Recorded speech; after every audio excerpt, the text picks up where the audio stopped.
Bonjour les enfants, j'espère que vous allez bien, malgré cette période un petit peu compliquée que nous traversons. Aujourd'hui, je viens vous parler d'un beau sacrement qui s'appelle le sacrement de réconciliation, que nous allons vous proposer à la fin de la semaine.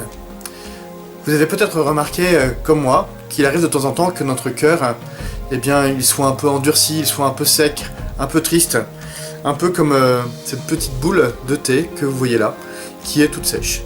Eh bien, le sacrement de réconciliation, c'est décidé de changer les choses, c'est de transformer la sécheresse en occasion de révéler une vraie beauté. Alors voilà, de la même manière que je vais plonger dans quelques instants cette petite boule de thé dans cette eau chaude, et vous allez pouvoir voir le résultat, eh bien, le sacrement de réconciliation, c'est vraiment le sacrement où on plonge son cœur, ce petit cœur tout endurci qui peut être le nôtre, dans l'amour de Dieu, et on va voir ce que ça peut faire. Alors qu'est-ce qui cause la sécheresse de notre cœur? Qu'est-ce qui fait que notre cœur il peut devenir tout dur, tout triste? Eh bien c'est ce qu'on appelle le péché. Et le péché, c'est quand on manque l'objectif que Dieu nous a donné au moment où il nous a créés, au moment où il a voulu que nous soyons là, que nous puissions naître, que nous puissions vivre. Dieu il a un projet pour nous, c'est que nous soyons sans cesse dans l'amour.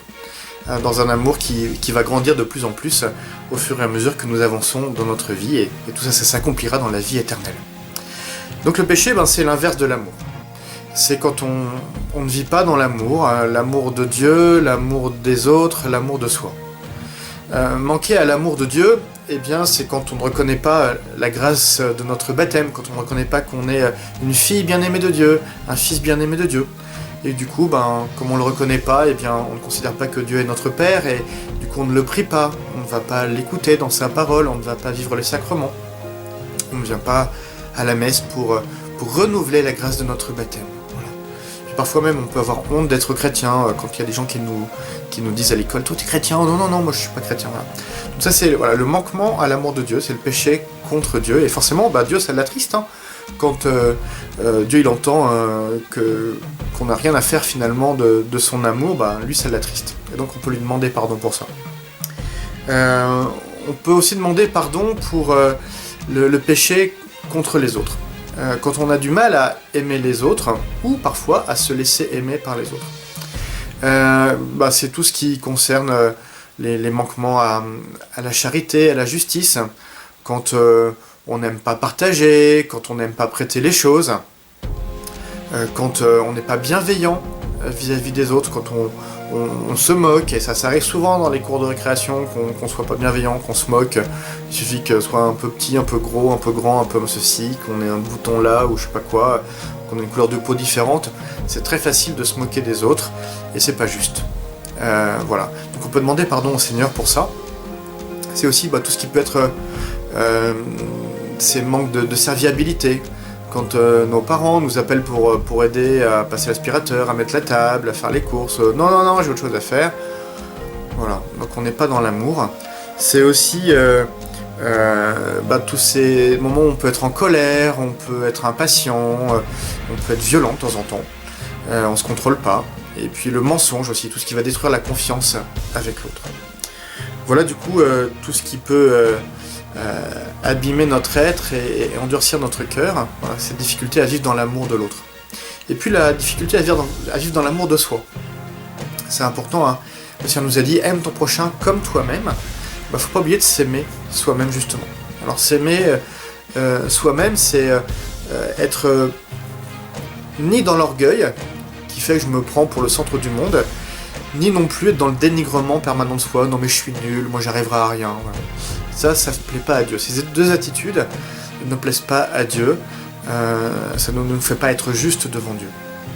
Et puis le péché contre soi, c'est aussi quand on ne fait pas un bon usage de l'être, de tout ce que Dieu nous a mis comme cadeau, comme talent au fond de nous.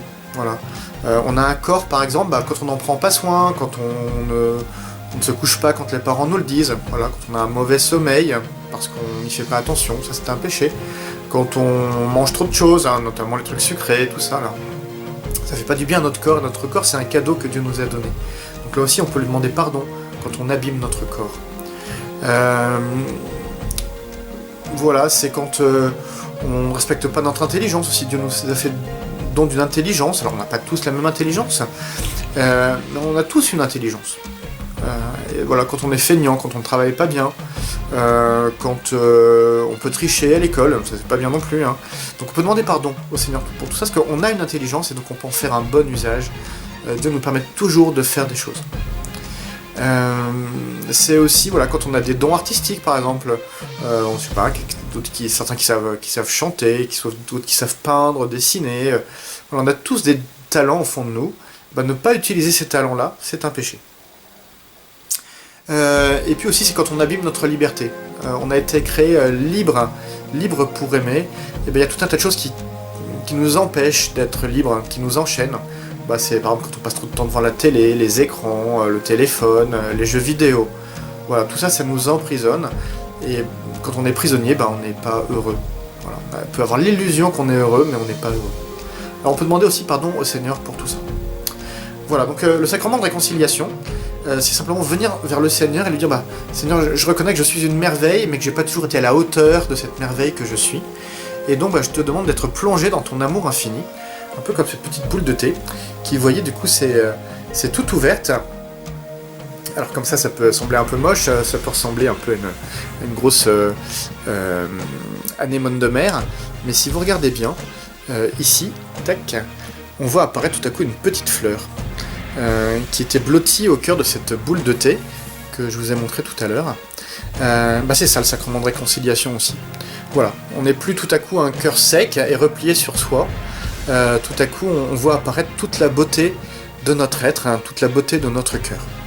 Et c'est pour ça qu'il ne faut pas avoir peur de venir se réconcilier, il ne faut pas avoir peur d'aller voir le prêtre pour lui demander pardon, parce que lui il n'est pas là d'abord pour nous dire « Ah, c'est pas bien ce que tu as fait », c'est très rare de tomber sur des prêtres comme ça quand même, heureusement. Il est là pour écouter notre demande de pardon, pour écouter ce qu'on a repéré de ce qui n'allait pas dans notre vie, puis il est là pour nous guérir au nom de Dieu, en nous donnant le sacrement du pardon. Et bien voilà, il nous réouvre, il déploie de nouveau notre être, et l'amour de Dieu va nous réharmoniser, nous pacifier, va nous permettre de nous ouvrir tout entier à l'amour de Dieu, à l'amour des autres, à l'amour juste de soi. Alors voilà, donc n'ayez pas peur, soyez dans la joie. Là, on peut avoir les larmes du repentir quand on vient demander pardon. Alors, on n'est pas très fier, on n'est pas très heureux, mais à la fin on va avoir des larmes de joie parce qu'on sait que le Seigneur nous aime et que son amour jamais ne nous manquera. Alors beau temps de réconciliation, voilà, profitez-en bien, vraiment ayez cette audace là de croire que Dieu veut nous guérir, il veut nous relever parce qu'il nous aime. Et quand on reconnaît son péché, on reconnaît d'abord que l'amour de Dieu est plus grand que tout, et que Dieu est là pour nous donner la vie. Alors bon temps de célébration de la réconciliation.